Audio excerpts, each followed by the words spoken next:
Certaines églises traditionnelles sont conformes aux lois, pendant ce temps d'autres n'obéissent nullement à la conformité des textes relatives. Leur prolifération dans les quartiers font référence à plusieurs caractéristiques qui soulèvent de sérieux défis en termes de régulation et de dérives sectaires.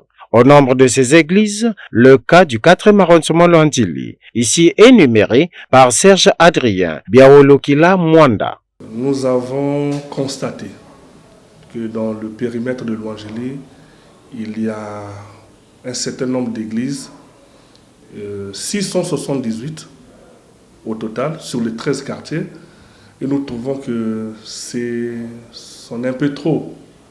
Et si on peut essayer de faire le ratio quartier et église, on va se rendre compte que ça doit faire plus de 60 églises, sinon 50 églises par quartier, ce qui est un peu trop.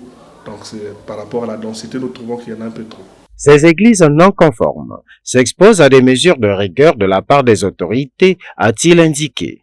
Maintenant que nous avons fini de les dénombrer, Madame l'administrateur maire est en train de mettre sur pied une équipe mixte composée de la réglementation et de la force publique pour pouvoir procéder au contrôle de ces églises.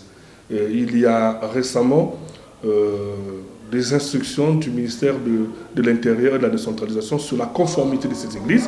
Eh bien, nous nous en tiendrons à cela. L'église qui ne sera pas conforme sera simplement fermée. Et la conformité ne concerne pas seulement la construction, mais même en termes de nuisance sonore aussi. Si on constate que l'église est bien bâtie, mais constitue une source de nuisance sonore, simplement, on va procéder à régler tout ça.